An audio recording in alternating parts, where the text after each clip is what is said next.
क्या हमारे देश में छात्रों और नौजवानों का अपने भविष्य के लिए सवाल पूछना इतना बड़ा गुनाह हो गया है कि उनके स्वागत में पुलिस की लाठियां और आंसू गैस के गोले तैयार रखे जाते हैं? आज दिल्ली के संसद भवन के बाहर जो कुछ भी हुआ उसने एक बार फिर हमारे सिस्टम की प्राथमिकताओं पर एक बड़ा सवालिया निशान लगा दिया है।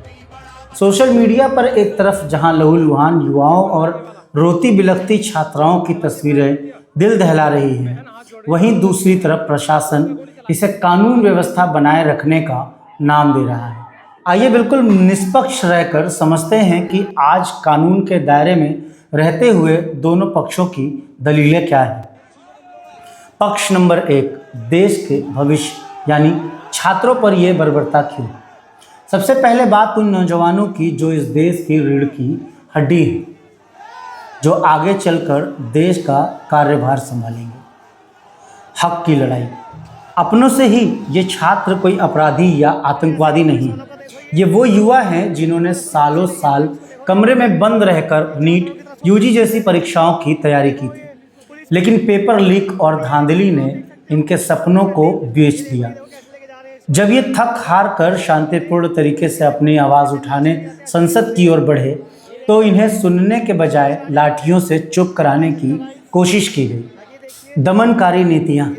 सीजेपी और सोनम वांगचुक जैसे सम्मानित चेहरों को जिस तरह से हिरासत में लिया गया या अस्पताल में नज़रबंद किया गया, वो इस बात का सबूत है कि प्रशासन शांतिपूर्ण विरोध की गूंज से भी घबरा रहा है। किसी भी लोकतांत्रिक देश में युवाओं की छाती पर लाठियां बरसाना कभी भी न्याय संगत नहीं ठहराया जा सकता। पक्ष नंबर 2, कानून और सुरक्षा का प्रशासनिक चश्मा। अब बात करते हैं उस प्रशासनिक व्यवस्था की जो कानून के नियमों की दुहाई दे रही है। बिना अनुमति के मार्च।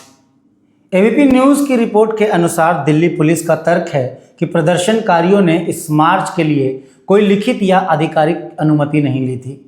संसद सत्र के दौरान नई दिल्ली का इलाका बेहद संवेदनशील होता है, जहां सुरक्षा कारणों से धारा 163 लागू रहती है। सुरक्षा घेरा तोड़ना। प्रशासन का कहना है कि जब हजारों की भीड़ ने हाई सिक्योरिटी जोन में घुसने और बैरिकेड्स को जबरन उखाड़ने की कोशिश की तो संसद भवन की सुरक्षा सुनिश्चित करने के लिए न्यूनतम बल का इस्तेमाल करना उनकी कानूनी मजबूरी बन गया था। पुलिस के मुताबिक भीड़ को नियंत्रित न करने पर हालात और बदतर हो सकते थे। आखिर असली दोषी कौन है?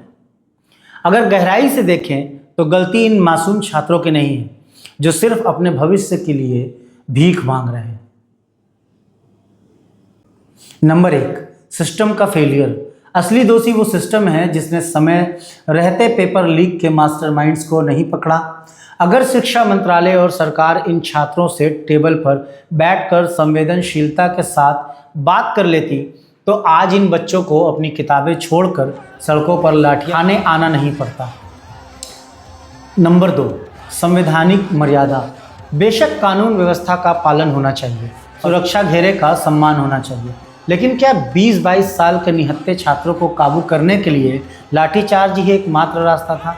क्या वाटर कैनन या शांतिपूर्ण बातचीत से भी भीड़ को नहीं रोका जा सकता था?